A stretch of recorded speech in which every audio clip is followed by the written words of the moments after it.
అంతరంగమందు అపరాధములు చేసి మంచివాని వలెన మనుజుడుండు, ఇతరులెరుగకున్న ఈశ్వరుడెరుగడా విశ్వదాభిరామ వినురవేమ.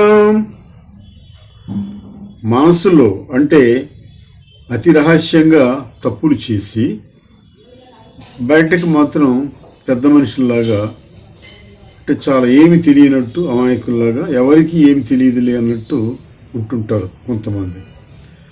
అంటే తను చేసిన తప్పులు తనకు తెలుసు, అవి రహస్యం, ఇతరులకు తెలియదు.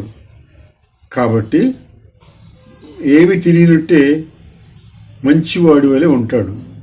అంటే నిజానికి చేసిన పనులు చెడ్డ పనులు, తప్పుడు పనులు, చెడ్డ పనులు. కాబట్టి అది అతను మంచివాడి కింద రాదు. కాబట్టి అతను అవేమి తెలియనట్టు మంచివాడి వలె నటిస్తూ ఉంటాడు. అటువంటి వాడిని మరి ఇతరులకు తెలియకపోయినా ఈశ్వరుడికి తెలియదా అంటే దేవునికి తెలియకుండా ఉంటుందా? ఆయన చేసిన తప్పులన్నీ ఈశ్వరుడు గమనిస్తుంటాడు అని అర్థం. అనగననగరాగం అతిశయిల్లుచునుండు, తినగ తినగ వేము తీయనుండు, సాధనమున పనులు సమకూరు ధరలోన విశ్వదాభిరామ వినురవేమ. అనగననగ రాగము అంటే ఈ రాగము అనేది సంగీతంలో ప్రధానమైంది. స రి గ మ ప ద ని అనే సప్తస్వరాల మీద ఈ రాగాలు ఏర్పడతాయి. ఈ రాగం అనేది శాస్త్రీయ సంగీతానికి చాలా ముఖ్యమైనది. శాస్త్రీయ సంగీత విద్వాంసుడి దగ్గర నేర్చుకున్నా కానీ వెంటనే అది వంటపట్టదు. అది ఆ రాగము పూర్తిగా నేర్చుకునే వాళ్ళకి రావాలంటే ఒక్కరోజుతో రాదు. అది అనగా ననగా రాగం అంటే ప్రతిరోజు అంటుండాలి, ప్రతిసారి అంటుండాలి, చాలా ఎక్కువ సార్లు అంటే అభ్యాసం ఎక్కువగా చేయాలి. చేస్తే అప్పుడు మాత్రమే అది వృద్ధి పొందుతుంది. అంటే పూర్తిగా ఇతనికి రావాలి అంటే, నేర్చుకునే వ్యక్తికి రావాలి అంటే ఎక్కువగా అభ్యాసం చేయాలి. చేసినప్పుడు మాత్రమే అది ఆ రాగం అనేది వస్తుంది, అభివృద్ధి చెందుతుంది, తనకు తాను దాన్ని పెంపొందించుకుంటాడు అని అర్థం. అట్లాగే తినగ తినగ వేము, వేము అంటే వేప చిగురు. ఈ వేప అనేది చేదు, వేప చిగురు చేదు, వేప ఆకు చేదు, వేప కాయ చేదు, వేప పండు చేదు, వేప పుల్ల చేదు, వేప బెరడు చేదు, వేప వేరు కూడా చేదే. అంటే వేప చెట్టుకు సంబంధించింది ఎక్కడ ఏం ముట్టుకున్నా కానీ అన్ని చేదుగానే ఉంటాయి. అటువంటి చేదుని మరి తింటూ ఉండగా అంటే రోజు తింటూ ఉంటే అది తీయగా మారిపోతుంది. అంటే అది తీయగా కాదు, తినే వ్యక్తికి అలవాటు పడిపోయి అది చేదు అనిపించదు. మామూలుగా సాధారణంగా అయిపోయి అది తీయనైపోతుంది. తినగ తినగ వేము తీయనుండంటే అది చేదు అయితే మొదట్లో వెగటుగా మనిషి ముఖం పెడతాడు. ఆ చేదుకు తట్టుకోలేక, ఆ చేదుని భరించలేక ముఖంలో అభినయాలు కనపడతాయి, రకరకాల అభినయాలు, దాన్ని వ్యతిరేకిస్తున్నట్లు ఇటువంటివి. అది తినగా తినగా ఏమవుతుంది, తీయగా ఉండి అంటే అలవాటు పడిపోవడం వల్ల దాని చేదుతనం అనేది జ్ఞప్తికి రాదు. మనిషికి కూడా దాని మీద ఏమి అది తినగానే ఎలాంటి అభిప్రాయం కలగదు. అంటే ఈ చేదు తినగా తినగా వేము అంటే ఈ వేప చిగురు అనేది కూడా తీయగా మారిపోతుంది. అంటే అలవాటు పడిపోతాడు అని. తీయగా మారదు, తీయగా మారుతుంది అంటే తీయటి పదార్థం ఎట్లా అయితే తింటాడో అట్లా ఈ చేదు పదార్థం కూడా రోజు తింటూ ఉండడం వల్ల, అభ్యాసం ఎక్కువగా చేయడం వల్ల అంత సులభంగా తింటాడు అని అర్థం. అట్లాగే సాధనమున పనులు సమకూరు ధరలోన. ఈ భూమి మీద సాధనంతో అంటే అభ్యాసంతో ఏ పని అయినా చేయవచ్చు. ముఖ్యంగా సాధన అనేది మనకు కత్తిసాము, కర్రసాము ఇటువంటి వాటిని అభ్యాసం చేయడాన్ని సాధన చేస్తున్నారు అంటారు. కత్తిసాము చేస్తున్నాడు, సాధన చేస్తున్నాడు అంటే అభ్యాసం చేస్తున్నాడు అని అర్థం. అట్లా కర్రసాము సాధన చేస్తున్నాడు, అభ్యాసం చేస్తున్నాడు అని అర్థం.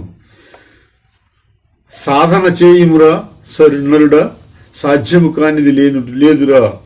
సాధన చేయుమురా నరుడా, సాధ్యము కానిది లేదురా అని మనకు సినిమా పాట కూడా ఒకటి ఉంది.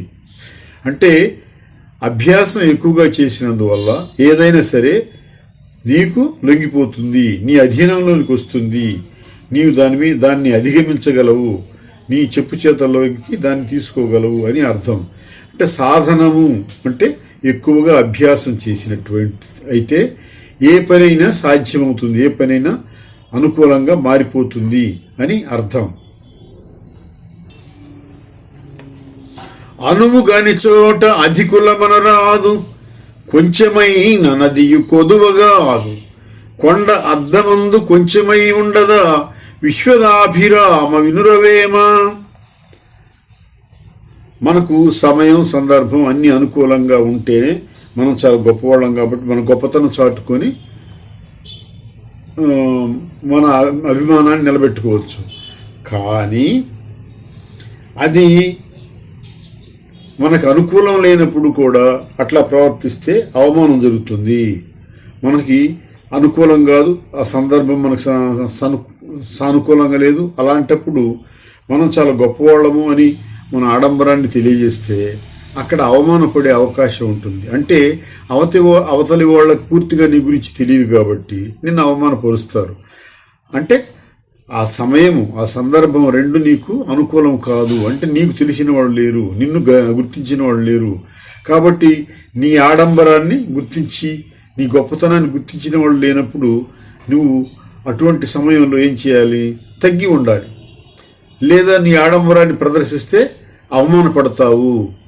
కొంచెం తగ్గటం అనేది తప్పు కాదు, అంటే అది చిన్నతనమేం కాదు. కొంచెం తగ్గటం అనేది సమయానుకూలంగా తగ్గి ప్రవర్తించడం అనేది నీకు చిన్నతనమేం కాదు. ఎందుకు అని అంటే ఎట్లా అంటే కొండ ఎంత పెద్దది? చాలా పెద్దది, చాలా విశాలంగా, చాలా కొన్ని మైళ్ళ కొద్ది పొడవు ఉంటుంది, ఎత్తు ఉంటుంది, ఎన్నో అడుగులు ఎత్తుంటుంది. మరి ఎంత పొడవు వెడల్పులు కూడా చాలా ఎక్కువగా ఉంటుంది. అట్లాంటిది అద్దంలో చూపిస్తే చిన్నగా కనపడుతుంది. అంటే అంత పెద్ద కొండ కూడా అద్దంలో చూపిస్తే చిన్నదిగా కనపడుతుంది. అంటే అంత మాత్రాన అది చిన్నదైనట్ట? కొండ అంత మాత్రాన్నే పూర్తిగా చిన్నదైపోయినట్ట? కాదు కదా. లేదా అద్దం కంటే చిన్నదా? కాదు కదా. అద్దంలో చూపించినంత మాత్రాన కొండ చిన్నది కాదు, కొండ పెద్దదే. అయితే అద్దంలో చూపించినప్పుడు అది తక్కువగానే కనపడుతుంది. అంటే అద్దంలోకి ఒదిగి వస్తుంది. అద్దంలో ఆ కొండంతా కూడా పూర్తిగా కనిపిస్తుంది. కాబట్టి కొండ ఎట్లయితే అద్దంలో చిన్నదిగా కనిపిస్తుందో, నీవు గొప్పవాడివైనా, నీ ఆడంబరం ఎక్కువగా ఉన్నా, నీవు అనువుగాని చోట, అంటే నీకు అనుకూలం కాని చోట తగ్గి ఉండాలి, లేకపోతే అవమానపడతావు అనేది అర్థం. అన్ని దానములను అన్నదానమే గొప్ప, కన్న తల్లి కంటే ఘనము లేదు, ఎన్న గురుని కన్న ఎక్కుడు లేదయా, విశ్వదాభిరామ వినురవేమ. ఇప్పుడు మనకి షోడశ దానాలు ఉన్నాయి, చరిత్రలో చెప్తుంటారు. షోడశ దానాలు మనకి అంటే రాచరిక వ్యవస్థ నాడైతే రాజుగారు ఆ షోడశ దానాలని చేస్తుంటాడు. అంటే 16 రకాల దానాలని కూర్చొని అస్త్రదానం, వస్త్రదానం, గోదానం, భూదానం, అన్నదానం, ఇట్లా 16 రకాల దానాలను చేస్తూ ఉంటారు ప్రజలకు. అంటే అర్తులు అంటే అర్థించే వారికి ఆ దానం చేస్తూ ఉంటారు. ఇటువంటి దానాలన్నింటిలో కూడా అన్నదానం చాలా గొప్పది. ఎందుకు? అన్నదానం అనేది ఆకలైనప్పుడు మాత్రమే తింటారు.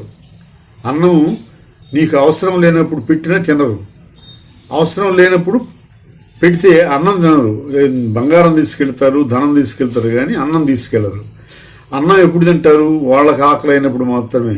ఆ ఆకలైనప్పుడు అన్నం దొరికితే చాలా తృప్తిగా ఉంటాడు మనిషి, తన బాధంతా తీరిపోతుంది. ఆకలిగా ఉన్నప్పుడు మాత్రం మనిషి చాలా అల్లకల్లోన పడుతుంటాడు. అంటే సమయం సందర్భం అన్నం దొరికే సందర్భం కాదనుకోండి, అన్నం దొరికే సమయం కాదనుకోండి, అప్పుడు చాలా ఇబ్బంది పడుతుంటాడు. అన్నం దొరికే ప్రదేశం కాకపోయినా, అన్నం దొరికే పరిస్థితి కాకపోయినా చాలా ఇబ్బంది పడుతుంటాడు. అటువంటి వాళ్ళకి అన్నదానం చేస్తే, అంటే అన్నదానం చేసినప్పుడు ఆకలి ఉన్న వాళ్ళు వచ్చి తిన్నప్పుడు వాళ్లకు ఉండే తృప్తి, వాళ్ళకు కలిగే తృప్తి ఇంకా ప్రపంచంలో దేన్ని వాళ్ళు లెక్క చేయరు. అంటే అంత తృప్తిగా ఉంటుంది వాళ్ళకి. అటువంటి దానము, అన్నదానము చాలా గొప్పది. అన్ని దానాల కంటే అన్నదానం చాలా గొప్పది. అది తాత్కాలికమే, క్షణంలోనే అయిపోతుంది. అయినా కానీ తీసుకునేవాళ్ళు క్షణంలోనే అయిపోతుంది, పెట్టేవాళ్ళు క్షణంలోనే అయిపోతుంది. కానీ అన్నదానం అనేది చాలా గొప్పది.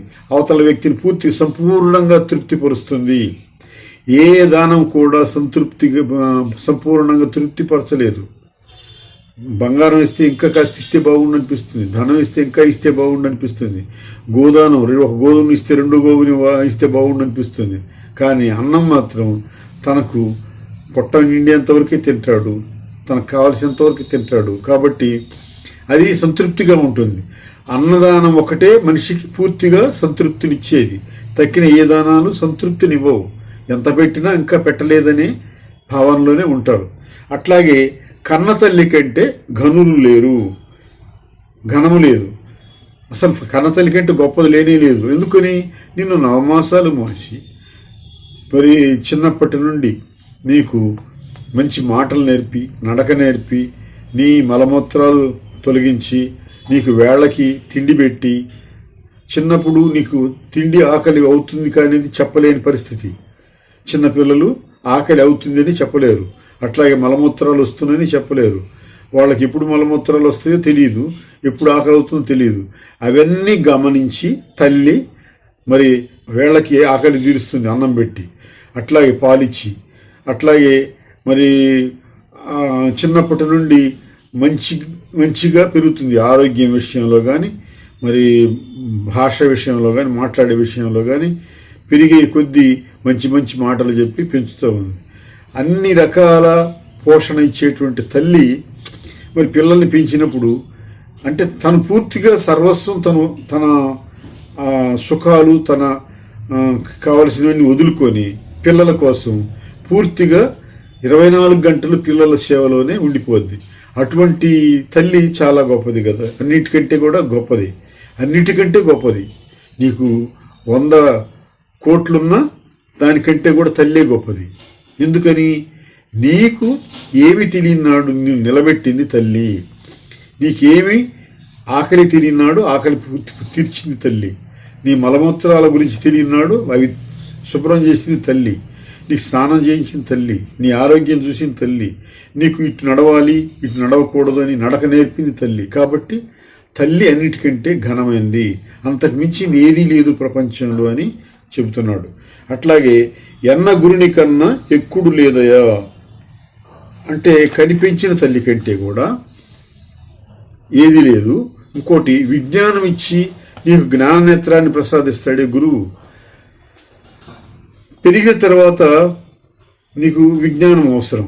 ప్రపంచంలో నీ నడవడిక సరిగ్గా ఉండటం కోసం, నువ్వు ముందుకు వెళ్ళటం కోసం, అన్ని తెలుసుకోవడం కోసం నీకు ఒక గురువు అవసరం. ఈ గురువు విజ్ఞానం నేర్పుతాడు, విజ్ఞానం తెలుపుతాడు, నీకు జ్ఞాననేత్రాన్ని ఏర్పాటు చేస్తాడు, అంటే జ్ఞాననేత్రాన్ని ప్రసాదిస్తాడు. అంటే విజ్ఞానం వస్తే జ్ఞాననేత్రం వచ్చినట్టే.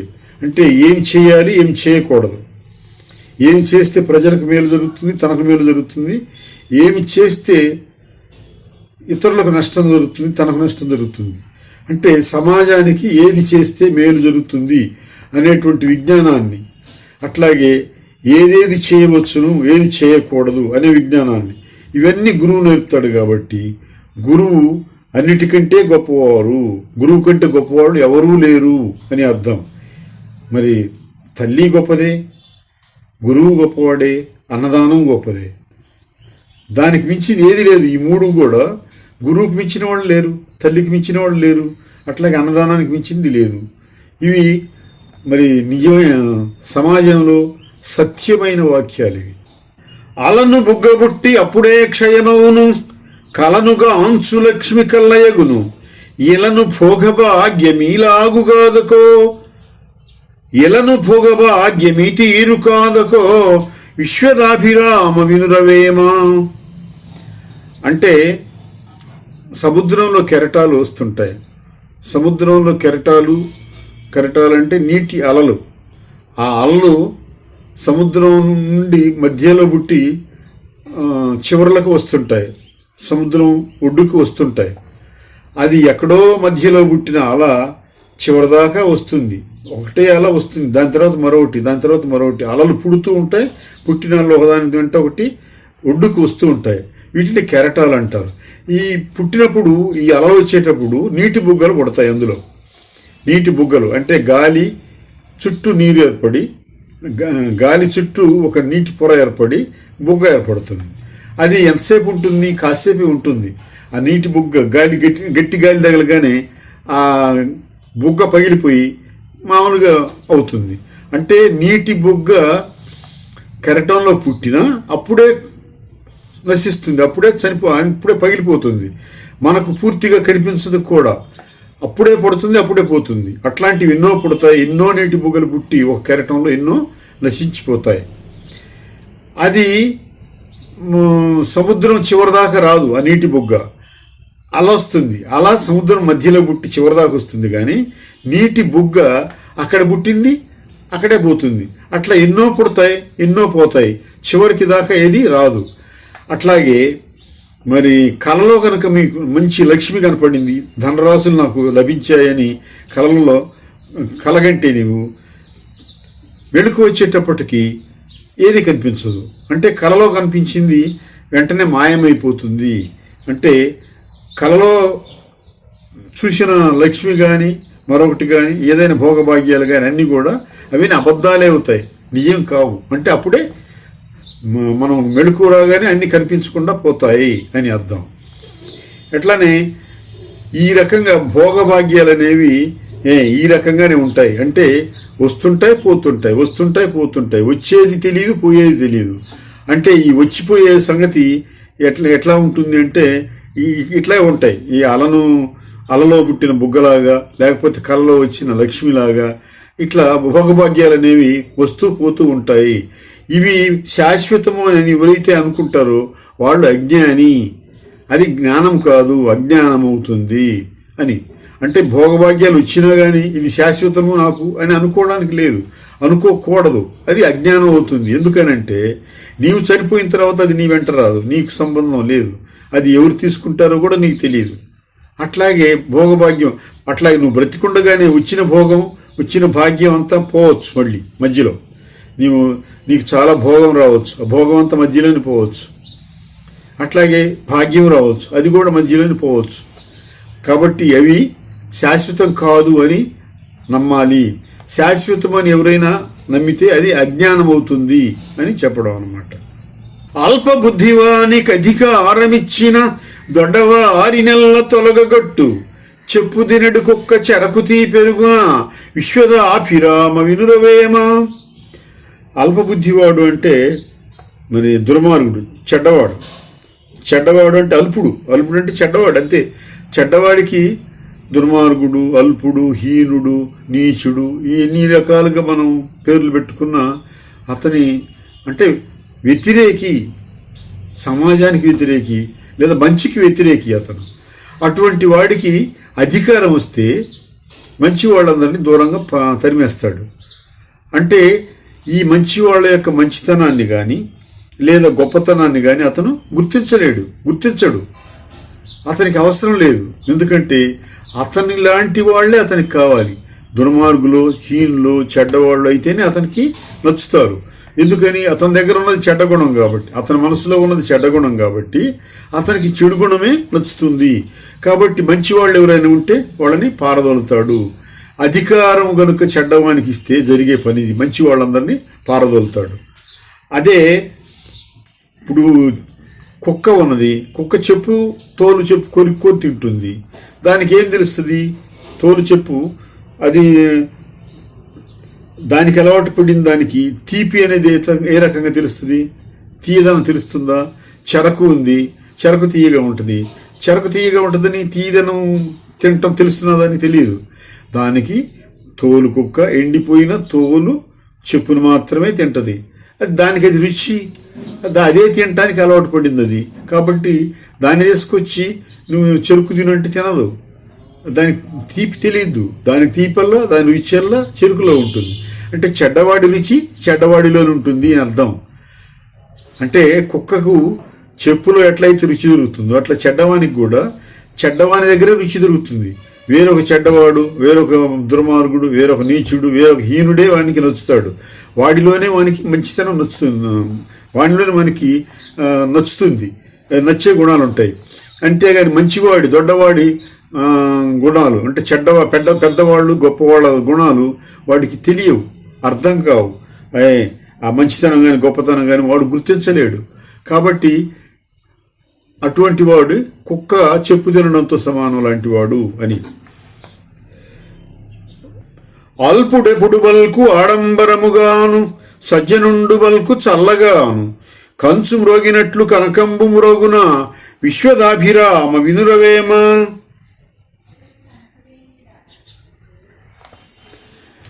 ఇప్పుడు చెడ్డవాడు ఇప్పుడు కూడా ఆర్భాటంగా మాట్లాడడము, లేకపోతే తనకు తానే గొప్పగా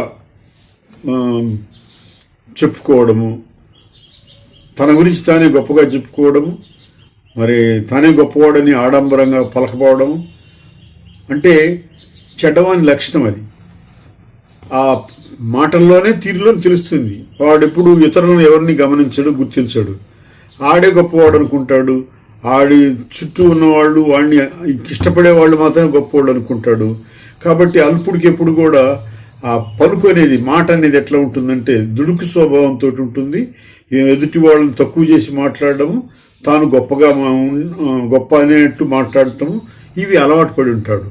అట్లాగే సజ్జనుడు ఉన్నాడు, మంచివాడు. అతను ఎప్పుడు కూడా నెమ్మదిగా బలుగుతాడు, చల్లగా బలుగుతాడు, నెమ్మదిగా బలుగుతాడు. నెమ్మది అంటే అతను తను గొప్పవాడు అనేది ఎదుటి వాళ్ళకి చెప్పాలనుకోడు. అట్లాగే ఎదుటి వాళ్ళు తను గుర్తించాలని అనుకోడు. తనకు కావాల్సింది ఏదో నెమ్మదిగా చెప్పి నెమ్మదిగా నెరవేర్చుకుంటాడు. సజ్జనుడు ఎప్పుడు కూడా నెమ్మదిగానే మాట్లాడతాడు, ఆడంబరానికి పోడు అని. అది ఎట్లాంటిది అంటే కంచు ఉంది. కంచు మనం గనక మ్రోగిస్తే దాని ధ్వని చాలా ఇంపుగా ఉంటుంది, వినడానికి ఇంపుగా ఉంటుంది. చాలా దూరం ప్రయాణం చేస్తుంది. ఇక్కడ కొడితే చాలా దూరం, ఒక 1/2 కిలోమీటర్ అవతల దూరం వరకు కూడా కంచు మ్రోగుతుంది. అంటే దాని మ్రోత, దాని శబ్దం అక్కడ దాకా వినపడుతుంది. ఆ శబ్దం కూడా చాలా ఇంపుగా ఉంటుంది. మరి అట్లాంటి కంచు మ్రోగినట్టు మరి కనకం అంటే బంగారం. కంచు గొప్పదే, కనకం గొప్పదే? కనకం గొప్పది. కనకం అంటే బంగారం గొప్పది. గొప్పది అంటే ధర ఎక్కువ, ఆకర్షణ ఎక్కువ, ఎక్కువ మంది దాన్ని ఆకర్షిస్తారు, ఎక్కువ మంది దాన్ని దోచుకుంటారు, దాన్ని ధనంగా గుర్తిస్తారు. కంచుని ధనంగా గుర్తించరు, బంగారాన్ని ధనంగా గుర్తిస్తారు, బంగారాన్ని గొప్పదిగా గుర్తిస్తారు, బంగారాన్ని మెడలో వేసుకుంటారు, కంచుని మెడలో వేసుకోరు. నగలు చేసుకొని కంచుని మెడలో వేసుకోరు, బంగారాన్ని మాత్రం వేసుకుంటారు. అంటే బంగారానికి ఇచ్చిన విలువ కంచుకి ఇవ్వరు. కంచు ఇంట్లో వాడే పరికరాలకు వాడుకుంటారు, బంగారాన్ని ఒంటి మీద వాడే పరికరాలకి, ఆభరణాలకు వాడుకుంటారు. కాబట్టి బంగారం విలువ ఎక్కువ, ఇది ధనంతో సమానం, చాలా విలువైంది. కాబట్టి మరి ఇంత విలువైన దానికి మరి మూత కూడా విలువగా ఉండాలి కదా అనుకుంటే కాదు. ఎందుకంటే దీని మూత చప్పగా టప్పునంటది. దీన్ని మ్రోగించినా కానీ అది మూత సరిగ్గా వినిపించదు, శబ్దం ఎటు వినసొంపుగా ఉండదు. మరి అది కంచు మోగినట్టయితే కనుక బంగారం అస్సలు మోగదు. కంచు శబ్దం వేరు, అది చాలా చాలా బాగుంటుంది, చాలా వినడానికి ఇంపుగా ఉంటుంది. ఇది టప్పమంటుంది, ఇది అంత వినిపించదు, శబ్దం దూరం వినిపించదు, మోత సరిగ్గా ఉండదు, మరి దీన్ని వినడానికి ఇంపుగా ఉండదు. కాబట్టి కంచు మోగినట్టు కనుక ఎట్లు మోగదో అట్లాగే మంచివాడు మాట్లాడినట్టు చెడ్డవాడు మాట్లాడలేడు. అంటే చెడ్డవాడికి వాడు చాలా గొప్పగా వాడు చెప్పుకున్న వాడి గొప్పతనం చెడుతనమే. కాబట్టి చెడుతనం ఎప్పుడు మంచితనం కంటే ఆడంబరం ఎక్కువగా ఉంటుంది అని ఇక్కడ అర్థం. అస్థి నాస్తి అనక అడ్డు మాట్లాడక, తట్టుపడక మదిని తన్నుకొనక, తనది కాదనుకొని తాబెట్టునది పెట్టు విశ్వదాభిరామ వినురవేమ.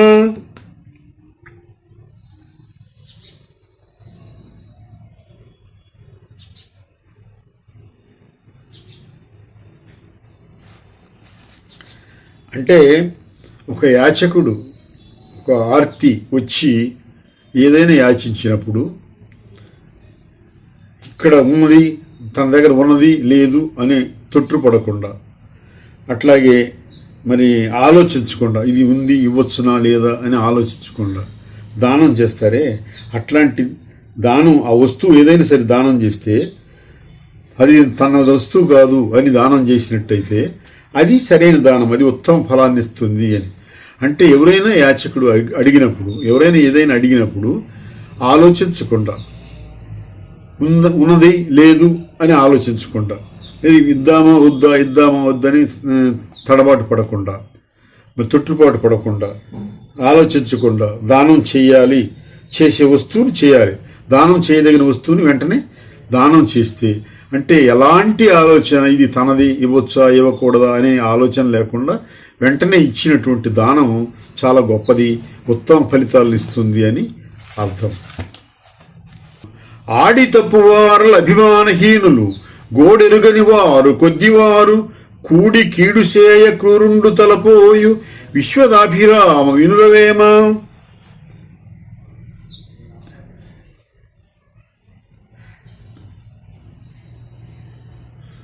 ఇప్పుడు సత్యం పలకాలి అని అంటారు. ఆడి తప్పటం అని అంటే ఒక మాట చెప్పి దాన్ని మరలా నేను అనలేదు అని అబద్ధం ఆడటం. అంటే ఏదైనా ఇస్తానని మరి తీసుకునే వ్యక్తి దగ్గరికి వచ్చినప్పుడు నేను ఇవ్వనడం, లేకపోతే ఏదో ఉంది అని చెప్పి తర్వాత లేదని చెప్పడం, ఏదైనా సరే ఆడి తప్పడం అనేది అభిమానం హీనులు. అంటే హీనం అంటే చెడ్డగుణం. ఈ అభిమానంలో చెడ్డది అని అంటే అభిమానం ఉన్నవాడైతే ఏది చెప్తే అది ఇస్తాడు, మాట మీద నిలబడతాడు. ఇక్కడ మాట మీద నిలబడము అనేది సత్యం. ఈ సత్యంగా నిలబడ్డప్పుడు అది బాగానే ఉంటుంది. అది ఎప్పుడైతే ఆడి మాట ఇచ్చిన మాట తప్పుతాడో అతను అభిమానహీనుడు. హీనము అంటే చెడ్డది, అభిమానం అంటే చెడిపోయిన అభిమానం, అంటే ఇతనికి అభిమానం అనేది లేదు. అభిమానహీనుడు అంటే అభిమానం అనేది లేదు అంటే అతనికి ఎలాంటి సిగ్గు ఎగ్గు ఉండదు. ఈ తప్పు అబద్ధం ఆడాను అనే భావం కూడా అతనికి మనసులోకి రాదు. అట్లా అతను అయిపోతాడు. అట్లాగే హీనుడైనాడు అనుకోండి,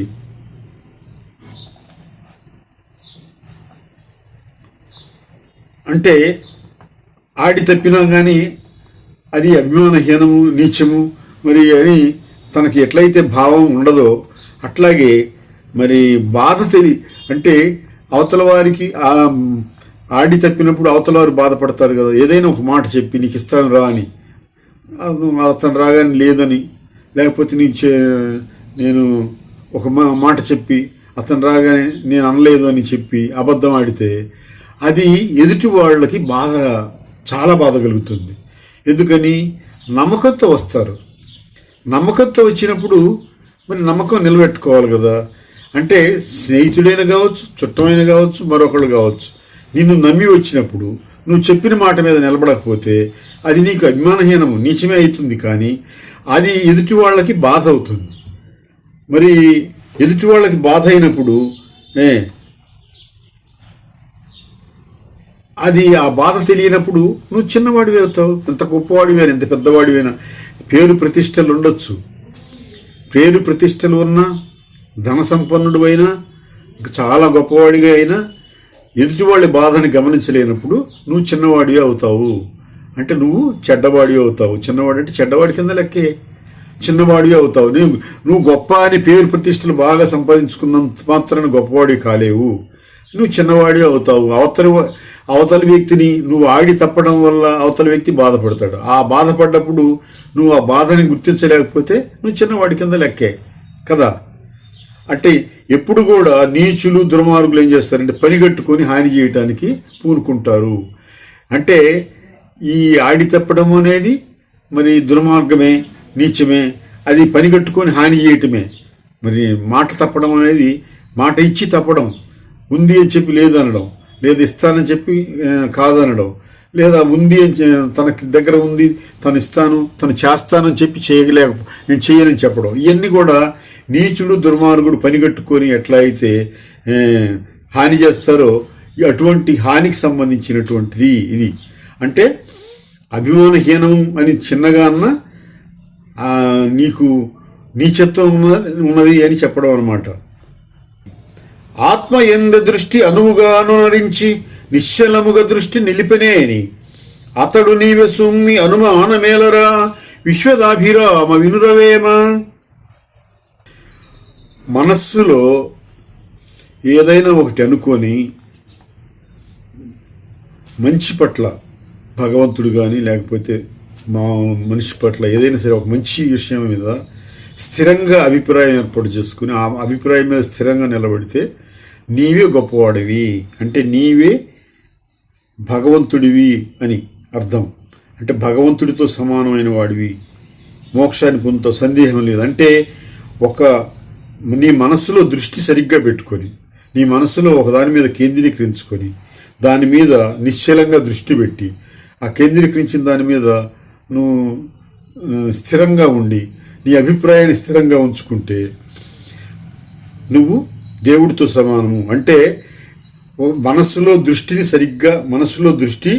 సరిగ్గా పెట్టుకొని దాని మీద నిశ్చలంగా దృష్టిని నిలిపి నువ్వు స్థిరంగా గనుక ఆ అభిప్రాయానికి కట్టుబడి ఉన్నట్టయితే నీవు భగవంతుడితో సమానము, అంటే నీవు మోక్షాన్ని పొందుతావు, అంటే నీవు గొప్పవాడివి అని చెప్పడం.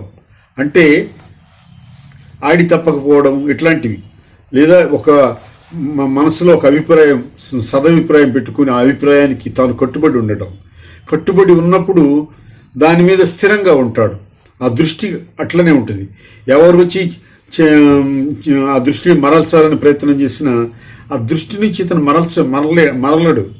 మరలకపోవడం వల్ల ఇతనికి ఏమవుతుంది, స్థిరత్వం ఏర్పడుతుంది. ఆ దృష్టి మనసులో ఉన్నటువంటి అభిప్రాయం మీద, దృష్టి మీద స్థిరంగా ఎప్పుడైతే ఉంటాడో అతను భగవంతుడితో సమానం, చాలా గొప్పవాడు, చాలా మంచివాడు, గొప్పవాడు, మోక్షాన్ని పొందినంత గొప్పతనం అని చెప్పడం అన్నమాట.